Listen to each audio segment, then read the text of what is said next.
welcome to the women's cave. I mean, thank you for letting me have it. I think it's because the ice cream / My ice cream machine is here. Slushy machine.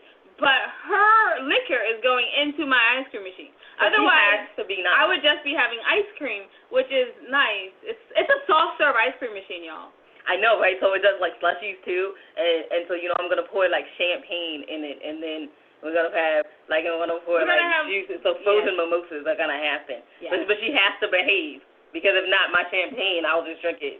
Yeah, pretty much. That's kind of the point of what's going to happen. That's going to happen. Oh, and let's just say, we know we're not on our regular set. So that's life. And my hair is just a little bit shorter today. I know, you can't even tell. You can't? No. Well, it is shorter today. And I was like, oh, no, cut off too much.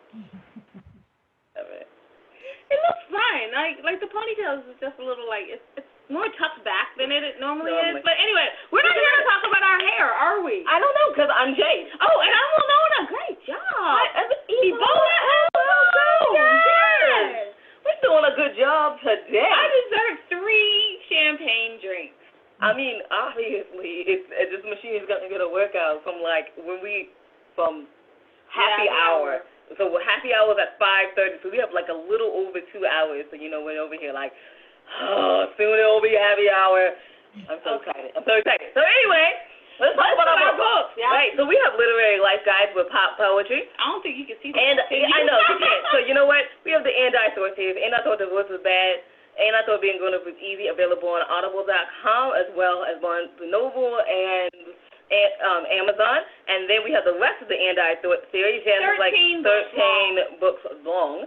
So you can check it out if you feel like reading like boring stuff like essays and poetry and feelings.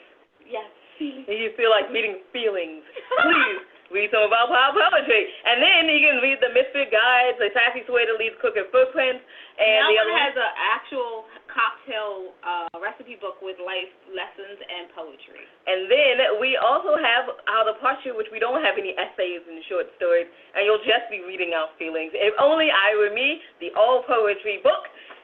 Excuse me. Yes, keep going. What are you doing? What are you doing right now? You just break it down a step again. And then we have the If Only I Were Me available on Barnes & Noble.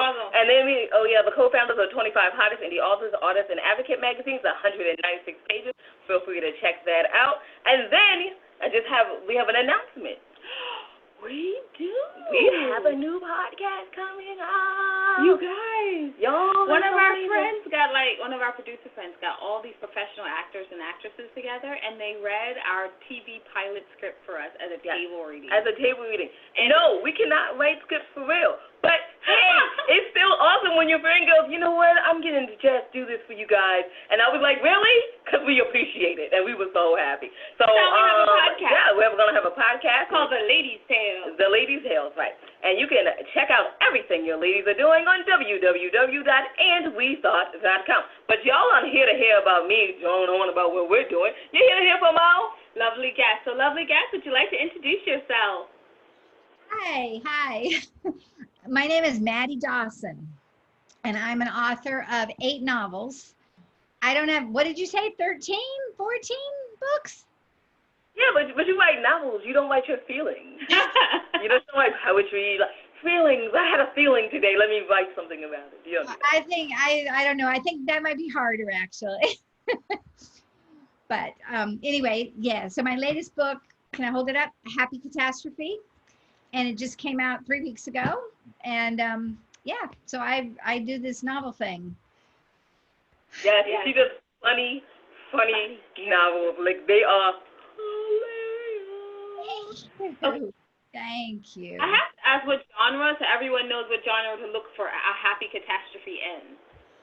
The genre is, they call it women's fiction. You know how they do that now. They divide everything up, into women's fiction and men's fiction. I don't, come to think of it, do they have men's fiction? I think men just get all the fiction. Yes. And we get little women's fiction and stuff like that. So yeah, that's what it's called. We just had a discussion about that with the director. She was like, so why is there women's fiction and then men just have fiction? Like, is it just theirs? And they're like, here, have this piece? No. I know. I don't know. It was hilarious when she said it. I know. But anyway. Yeah. Not here to talk about social issues. Let's talk about, like, your book. Yes. Okay. First of all, your characters are hilarious. How do you do that? I know. Like, I really wanted to ask. That was my question. Thank you for stealing. Oh, okay. How do you make your characters so hilarious? Like, it's hilarious. Timing is great. Yeah, the timing. Like, you plot it. When people write novels, you probably have heard this from interviewing novelists, there's plotters and there's pantsers. Pantsers write by the seat of their pants. And I am more a pantser than a plotter. I kind of know what I want at the beginning of the book, and I know basically how I want it to end, but I have no idea what's going to happen in the middle. And so characters kind of just show up. And I guess I love funny characters and funny friends, so that kind of is who comes. And then I have to make kind of sad things happen to them, right? Or else it's not a story. So it's really hard to torture them, but you have to torture them apparently to get a story out of it. Yeah. So, yeah. But in this book, it was really important to me to have a little bit of magic in it. The main character is Marnie, and it sounds so crazy, and I didn't think anybody would buy this at all, but that she sees sparkles when two people should be together. She's kind of a matchmaker, and she's had this ability ever since she was a child. So she decides that that's what she's going to be, is a matchmaker, and she tries doing other jobs, but she really can't do anything else, and in the first scene, she runs across a restaurant to hook up two people that she thinks, should be together, because she just can't resist whenever it happens. So that's a little far-fetched, but that's I kind of believe in magic a little bit. Do you believe in it a little bit? Let's see. I believe in people that make things happen. Yes. And sometimes people call that magical. And then sometimes, like, they like, how did you make that happen? You were like, well, I believed it hard enough. And I'm not trying to be funny. Like, seriously, when you're going for a goal, you have to believe it hard enough to actually make it happen. That is exactly it, right? There are some things that aren't like fully explained, like a woman's intuition. Like, right. You know when someone's watching you, although you can't see the person, but you know they're there. And you can feel, you're just like, what is going on right now? This is not a comfortable situation. I'm gonna leave. When you can feel someone's eyes on you, and you're like, because I'm not seeing them, but you just feel it. Like, you can feel it, and it's just energy, really, isn't it? It's like we put off, I think that's the scientific explanation, is that we all just put off energy fields, and your guidance system, for realizing that. And do you ever have it happen that you're thinking of somebody and then they call you up? That happens. Yep. And then you're like, your ears are burning. Yeah, because I was just talking about you, and then here you are. But, your ears must have been burning. So you called me, and I was just saying, have you heard from, oh, well, there they are. All right. It's amazing how often that happens, And the songs, too, like you'll turn on music and a song is playing that's exactly what you were thinking about, So I thought that's really what Marnie has, is just that kind of ability, to pay attention to her intuition and stuff. So it was fun. Go ahead. I have to say, I agree with you. My mother was made like I think 9 or 10 matches that have been married for almost 30 years now. Wow. Like her matches always last a really long time. I don't think one of them has got divorced yet. That's amazing, isn't it? One of those people that are like, but you guys belong together. Yeah. And then you say it in a way that like people believe it. I've never been successful at that at all. I can't do it at all. People I hook up together, they go, what? She's terrible. Why did you think? Obviously you can. You wrote Marnie. You have that in you. Okay, talk more about Marnie. I'm sorry. So let's talk a little bit more about Marnie and what's going on with your characters in this book, because we want people to buy it. So this book it's not a sequel, because they didn't want it to be a sequel, but it's kind of a follow-up novel to the one that came before, which is Matchmaking for Beginners. And in that, Marnie is engaged to be married to this guy that the reader can already see, just isn't really a nice guy. And they're at her engagement party, and she meets his great aunt, who is magic and can instantly see that these two don't belong together. And she dies soon after and leaves Marnie her Brooklyn brownstone, and doesn't leave it to her own family, leaves it to Marnie. And when Marnie goes there to sell it, because what does she want to live in Brooklyn for? She realizes that there's all these kind of misfits who live in the building that loved the great aunt, whose name is Blix. And so she inherits all these projects, and she sort of just can't resist them. And she ends up staying and falls in love with a guy who lives in the basement, who was burned badly in a fire and is sort of disfigured, and his girlfriend died in that fire. So he's, totally blocked off, doesn't want anybody in his life. And the two of them kind of, she falls in love with him, even though everything she says to him is wrong. Like he's got all this disfigurement, and she's just telling him he's luminous and he's just great. And he doesn't want to hear that. He's just like, stay away, stay away. And she can't keep her hands off of him. She's hugging him and everything. He's like, oh, stop. So it was fun writing him, and fun, sort of to see where this was going to go. And, that while I was writing it, I didn't know how it was going to really work out. And I kept thinking, am I going to be able to bring these two people together? He was really resistant. And of course, in A Happy Catastrophe, it's really more his story and how he kind of goes back into just the guilt over surviving that fire and not being able to save his girlfriend. So it's hard for him to enter life. Yeah, I can definitely see. I love the fact that you're a pantser. Virtual high five. Yeah, virtual high five for that. Yeah, because I never get to meet pantsers. Like everyone's like, and then I put and then the orange card and the pink card, and then this is the blue card, and then I know. I did that one time. Do you know I'm still writing that book? Yes, yeah, I totally believe it. I started at 15. Right. And so I think part of it is, well, for me, and I teach writing too, so often I'll be teaching novel writing, and the students will say, I'll go, what's your book about? And they know the top 60 scenes, and they'll tell me in detail about each scene. And I remember saying to one of them, it sounds great. How far are you in the book? She said, I haven't written anything yet. And I'm like, that book never got written, because it's like the juice goes out of it somehow when you've told, you feel like it's done. Why should you work on it? It's done. Pretty much. Yes, it's so true. You're sitting there and you're like, yeah, but we're good. Like once you explain the whole plot and it comes out your mouth and you write it down, and once I've written it down, it's like close the book, I'm done. So that's right. Absolutely no interest in going any further with it. For me, it's always the surprise. What's going to come next. That sort of keeps me interested, because otherwise I get bored. I can't be bored. There was this one time one of the characters surprised me, because I was writing something and I was like, well, they need to meet now, and in my head the reasonable part said they need to meet now, and the next thing I knew I was 4 sentences in, and I recognized that they were going to meet when she was locked herself out of her house but thought it was a fire alarm and just put on her slippers and ran, and just completely forgot that she didn't put on anything else. She put on her slippers and ran.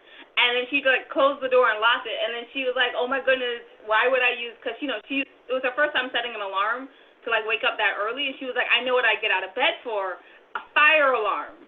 Right. So that's what she set her alarm for, and she was just, and he happens to be jogging down the street. And when I wrote it, I was like, this is hilarious. If I had planned this, never would have happened. Exactly.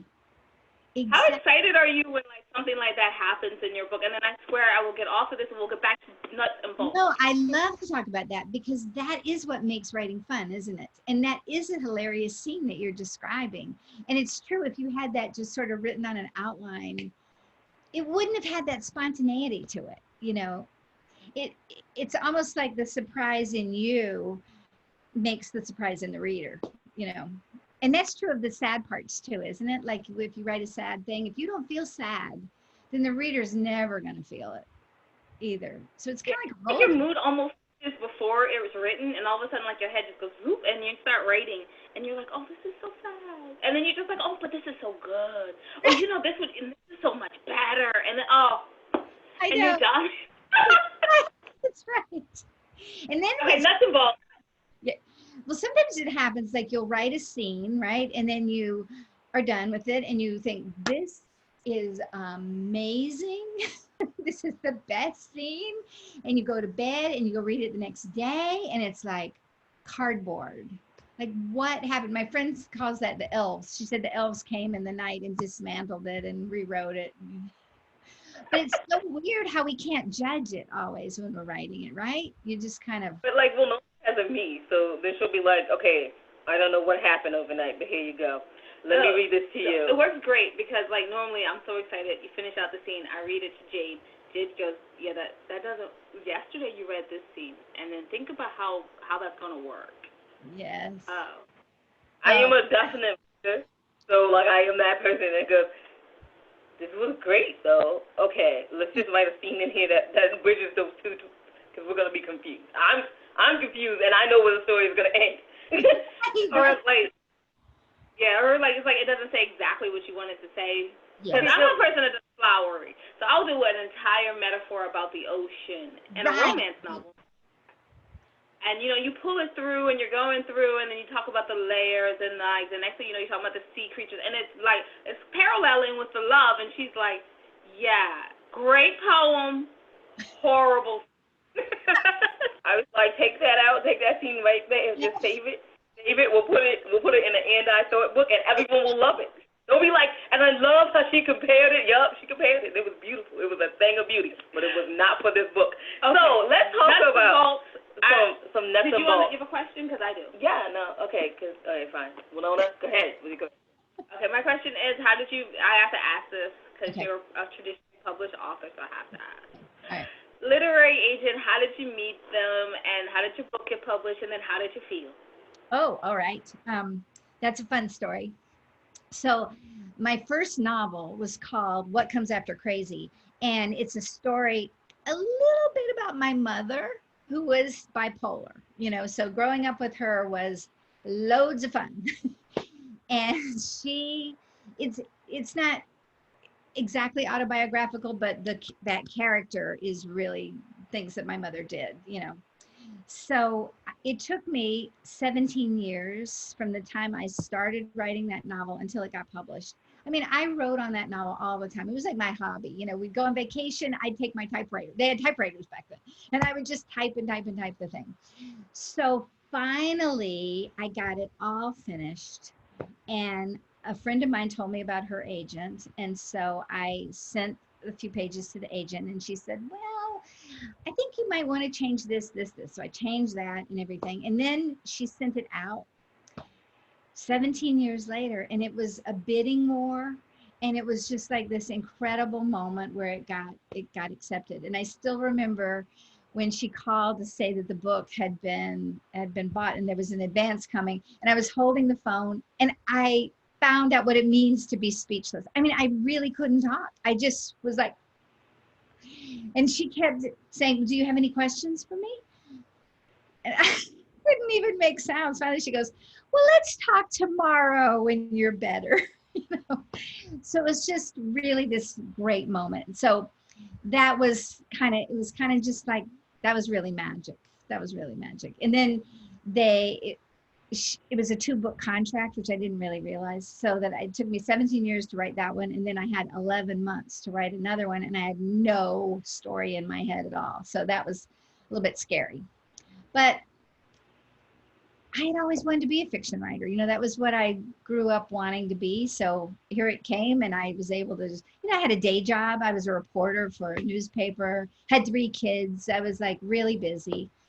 But I thought, all right, this is now what I get to do. You know, before that, writing a novel was always the thing that I was only allowed to do when there wasn't a carpool to do, and there wasn't dinner to be cooked, and there wasn't laundry, and some kid didn't need me. Now, all of a sudden, it was like, oh, this is what my job has to be. And so I was launched. That's amazing. I dream of that day. No, I don't. I had a 3-book contract. Winona, we write poetry. We never dream of that. No, not with poetry. I love poetry, and I can't wait to read some of yours. I am so impressed by that.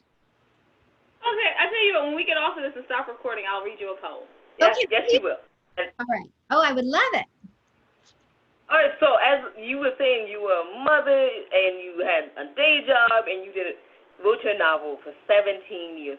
What are the two things that kept you motivated to keep writing? Because, I mean, seriously, being a mom is a full-time job. And then, like, having a full-time job on top of that, you're working a lot right now. Exactly. And the other thing was, when I started the novel, I was a single parent. And I had 2 kids. And so I was constantly busy with them. And then I got remarried and had another child. And then so all of that happened in the 17 years. The thing was, I would periodically really give up on it. I mean, I don't think I stayed motivated. It was always the thing I put in the drawer. And then periodically I'd pull it out and I'd go, wow, I remember this. I really like this. And then I would go back and start to work on it again. And I got to the end of it several times and then would read it again.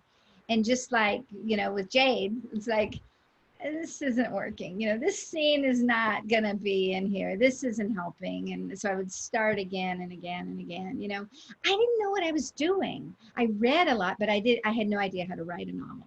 And you learn that there needs to be an arc and there needs to be bad things have to happen. And you can't have scenes in there that don't contribute something, no extraneous thing just because it's fun. And so it was a big thing. Self-publishing. You put random things in there just because. But absolutely, and I love your point that you said that you gave up on it. And I think that's another thing that we as people need to understand. Sometimes we do give up on things, but it's when you keep going back. That's right. Part of you doesn't give up on a dream. I think that's really a really big piece. But I also believe that sometimes we try. You can just be striving, and then giving up is the right thing, because then it's like once you let go of all of that, it kind of just floods in. And I think that has happened to me so many times. Like, it's not an easy life being a novelist at all, and it's hard to make a living at it. And you write the book, that's hard enough. And then you got to do the sales and the marketing and all of that. And it's so easy to get discouraged. So should I admit this? I have fired myself many times from my job as an novelist. I just say, you know what, there's got to be an easier thing to be doing. But what happens when I give up? I think that's when a story shows up in my head that just, I can't turn away from it. It just keeps going and going and going. Wakes you up in the middle of the night and said, oh no, you're going to write me, Okay. The writer. I'm sorry. Narcissist of the group. I'm going to tell you a little story about me. Do you mind? No, I want. But so when we were talking about our new podcast, that's exactly what happened to Winona. Like, the Really? story would not be. And I told her, she's trying to write another story, and I said, well, you have to write that story that won't leave your head. Because every time you pick up your pen to write another story, you're like, I just keep writing this story. I'm like, well, it needs to be written. Write the thing. And so she's like, I'm gonna take a page out of J.K. Rowling's book and I'm going to just write it as a script. And then I'm like, fine, just get it out there, get it all out there, laugh it up, do what you have to do with these characters, and then let's go on to write those other books because we have to get paid. Well, it's kind of great because scripts are only 60 to 120 pages, and you're like, I can do that. Right. So and the formatting really lends itself to being shorter, so you're like, I can do this. So there, but yeah, that was the story I was gonna tell. Oh my goodness, we so think alike. I love it. Of course, we're best friends forever. So, yeah, there we go. We should think alike a little bit. I don't know, but okay. So where can people check out more about you and your books online? All right. And what's next for you? I have a website, which is www.maddiedawson.com, and Maddie is with 2 D's, and that's kind of a funny story because that's not my real name. It's a pen name. And my real name is Sandy Shelton. And when they asked me to change my name because they wanted to market me differently, they said, okay, so pick a name, and that'll be your new name. And I said, how about blah, blah, blah. I don't even remember what I said. And they said, no. No, you're taking my name away and you won't even take the one I want. So they wanted me to be Heidi Chance. No. No, I have never met a person that thinks that's a good name for me. I mean, that sounds like a stripper name, doesn't it? It's a pole dancer name more than, isn't it? More than, so. I don't know. I can't. I feel it's a little too nail on the head because you're writing about things that kind of happen and you fall in love. And so it's Heidi Chance writes Happy You're Cat. right. Heidi Chance. Really book. See, it takes a poet to realize what that really was. So I finally came up with Maddie because I was mad, you know. So I decided, right, I'll be Maddie. So that's what happened. But I love it. I love it so much. I mean, and seriously, I like your books, and I know I'm not in the club all by myself because I've read the reviews. And people are like, she's just like an automatic buy. Like you just, buy it. Maddie's out. So I know that we are glad, even though you fired yourself several times, that you have come back because we would be sad without you. Your HR department is doing amazing over there, I have to say. They keep rehiring the best talent. The best talent. I'm telling you. It's amazing. So thank you so much for coming on. And all your books are available on Audible and Amazon, right? Audible and Amazon. And yeah. And I should say, Matchmaking for Beginners is on sale on Kindle till the end of the month for $1.99. So and there's another one too that's $1.99, Survivor's Guide to Family Happiness, which is about a woman who's searching for a birth mother and finds out her birth mother is an actual legitimate rock star, and she had no idea. So okay, great story. So that one I'm buying. Yeah, she's a great story. So thank you so much for coming on and taking your time out of your day. We really appreciate it. You guys are great. I love it. Thank you. Would you like to wrap us up? Absolutely. You can find out everything your ladies are doing on www.andwethought.com. While you're there, take a moment, go to the ladies tab, go down to the middle, and see the charities that we proudly support. Yes, we know that times are hard, and so money might not be a thing for you. But you can maybe donate some of those clothes if you were at home and cleaning out and you're like, I can't fit this anymore, and you want to donate it. Maybe think about donating to them. Or you could just go onto their webpage and read about what they do and just drop them a line and tell them thank you for doing this good work in the world. We really appreciate it because we all need a little bit of encouragement every now and again. So we thank you in advance for that. And just remember, wisdom is all around you if you're open to finding it and accepting it. So peace and love, you guys, from Winona and Jade. Bye-bye.